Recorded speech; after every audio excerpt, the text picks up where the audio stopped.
Capítulo 14. La misericordia de Dios. La misericordia de Dios tiene su origen en su bondad. Dad gracias al Señor, porque es bueno, porque es eterna su misericordia. Salmo 136:1. Por esta perfección del carácter divino Dios debe ser grandemente alabado. 3 veces en otros tantos versículos el salmista exhorta aquí a los santos a dar gracias al Señor por este adorable atributo.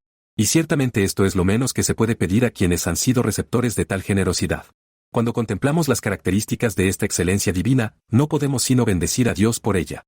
Su misericordia es grande, Primera de Reyes 3:6, abundante, Salmo 86:5, tierna, Lucas 1:78, abundante, Primera de Pedro 1:3, es de eternidad a eternidad sobre los que le temen, Salmo 103:17.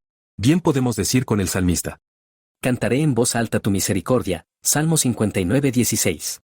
Haré pasar delante de ti toda mi bondad, y proclamaré el nombre de Yahvé delante de ti, y tendré piedad de quien tendré piedad, y mostraré misericordia de quien mostraré misericordia. Éxodo 33:19. ¿En qué se diferencia la misericordia de Dios de su gracia? La misericordia de Dios tiene su fuente en la bondad divina. El primer aspecto de la bondad de Dios es su benignidad o munificencia, por la que da generosamente a sus criaturas en cuanto criaturas, así ha dado el ser y la vida a todas las cosas. El segundo aspecto de la bondad de Dios es su misericordia, que denota la pronta inclinación de Dios a aliviar la miseria de las criaturas caídas. Así pues, la misericordia presupone el pecado. Aunque a primera vista no sea fácil percibir una diferencia real entre la gracia y la misericordia de Dios, nos ayuda a ello si consideramos cuidadosamente su trato con los ángeles no caídos. Nunca ha ejercido misericordia hacia ellos, porque nunca la ha necesitado, al no haber pecado ni haber caído bajo los efectos de la maldición. Sin embargo, ciertamente son objeto de la gracia libre y soberana de Dios. En primer lugar, por haberlos elegido de entre toda la raza angélica, Primera de Timoteo 5:21. En segundo lugar, y como consecuencia de su elección, por haberlos preservado de la apostasía, cuando Satanás se rebeló y arrastró consigo a 1/3 de las huestes celestiales, Apocalipsis 12:4. En tercer lugar, al hacer a Cristo su cabeza, Colosenses 2:10, Primera de Pedro 3:22, por lo cual están eternamente asegurados en la santa condición en que fueron creados. En cuarto lugar, por la posición exaltada que les ha sido asignada, vivir en la presencia inmediata de Dios, Daniel 7:10, servirle constantemente en su templo celestial, recibir de él honorables comisiones, Hebreos 1:14. Esto es gracia abundante hacia ellos, pero misericordia no es. Al tratar de estudiar la misericordia de Dios tal como se expone en la Escritura, es necesario hacer una triple distinción, si se quiere dividir correctamente la palabra de verdad al respecto. En primer lugar, hay una misericordia general de Dios, que se extiende no solo a todos los hombres, creyentes e incrédulos por igual, sino también a toda la creación. Sus misericordias están por encima de todas sus obras, Salmo 145:9, Él da a todos la vida, el aliento y todas las cosas, Hechos 17:25. Dios se apiada de la creación bruta en su necesidad, y le suministra la provisión adecuada. En segundo lugar, hay una misericordia especial de Dios, que se ejerce hacia los hijos de los hombres, ayudándolos y socorriéndolos, a pesar de sus pecados. A ellos también les comunica todas las necesidades de la vida, porque hace salir su sol sobre malos y buenos, y hace llover sobre justos e injustos, Mateo 5:45. En tercer lugar, hay una misericordia soberana reservada a los herederos de la salvación, que les es comunicada en forma de alianza, por medio del mediador. La concesión de su misericordia. Siguiendo un poco más la diferencia entre la segunda y la tercera distinciones señaladas anteriormente, es importante observar que las misericordias que Dios concede a los impíos son únicamente de naturaleza temporal, es decir, se limitan estrictamente a esta vida presente. No habrá misericordia para ellos más allá de la tumba. Es un pueblo sin entendimiento, por eso, el que lo hizo no tendrá piedad de él, y el que lo formó no le mostrará favor, Isaías 27:11. Pero en este punto puede surgir una dificultad para algunos de nuestros lectores, a saber, no afirma la Escritura que su misericordia es eterna, Salmo 136:1. A este respecto hay que señalar 2 cosas. Dios nunca puede dejar de ser misericordioso, pues esta es una cualidad de la esencia divina, Salmo 116:5, pero el ejercicio de su misericordia está regulado por su voluntad soberana. Esto debe ser así, porque no hay nada fuera de él que le obligue a actuar, si lo hubiera, ese algo sería supremo, y Dios dejaría de ser Dios. Es la pura gracia soberana la única que determina el ejercicio de la misericordia divina. Dios afirma expresamente este hecho en Romanos 9:15. Porque dijo a Moisés, tendré misericordia de quien yo tenga misericordia. No es la miseria de la criatura lo que hace que él muestre misericordia, porque Dios no está influenciado por cosas fuera de él mismo como lo estamos nosotros. Si Dios estuviera influenciado por la abyecta miseria de los pecadores leprosos, los limpiaría y salvaría a todos.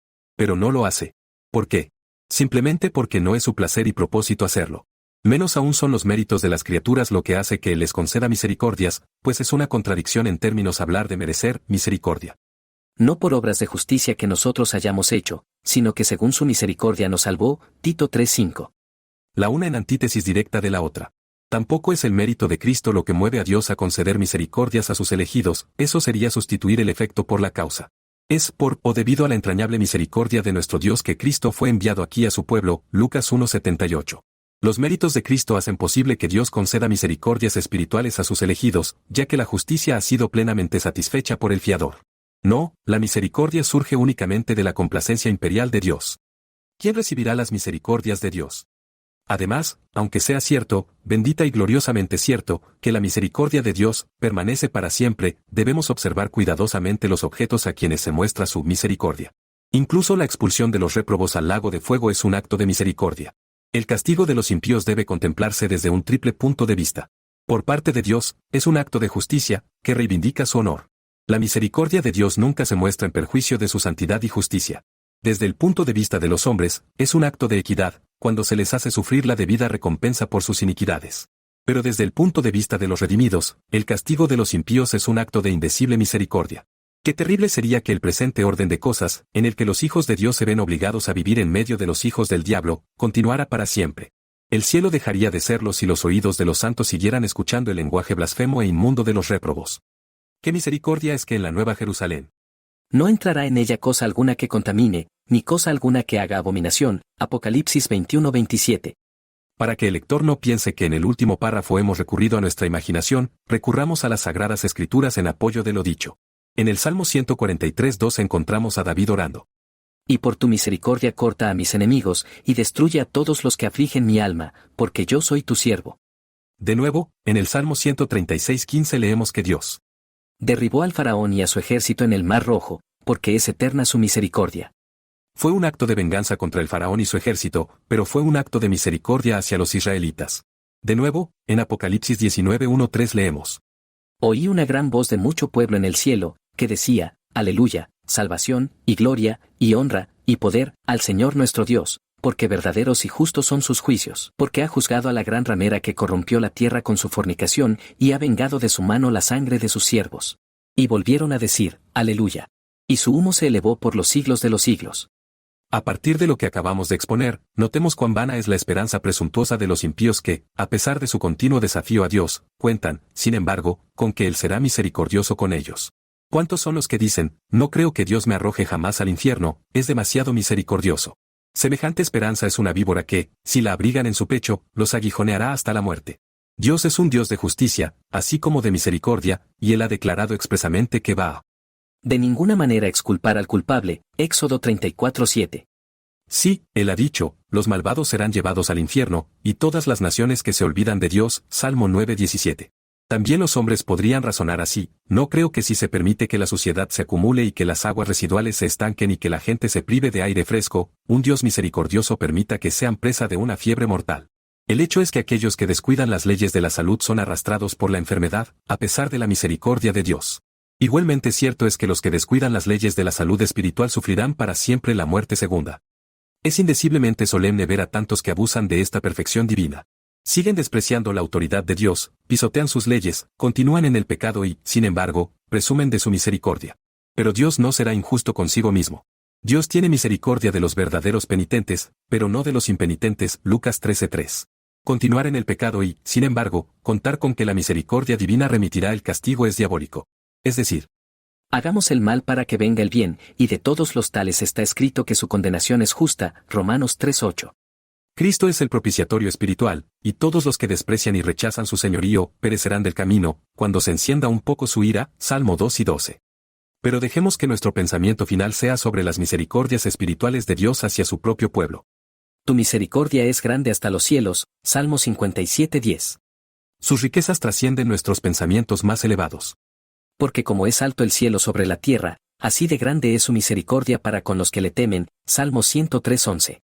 Nadie puede medirla. Los elegidos son designados vasos de misericordia, Romanos 9:23. Es la misericordia la que los vivificó cuando estaban muertos en pecados, Efesios 2:25. Es la misericordia la que los salva, Tito 3:5. Es su abundante misericordia la que los engendró para una herencia eterna, primera de Pedro 1:3. Nos faltaría tiempo para hablar de su misericordia que preserva, sostiene, perdona y suple. Para con los suyos, Dios es Padre de misericordias, segunda de Corintios 1:3. Cuando todas tus misericordias, Dios mío, mi alma naciente examina, transportada con la vista me pierdo, en asombro, amor y alabanza.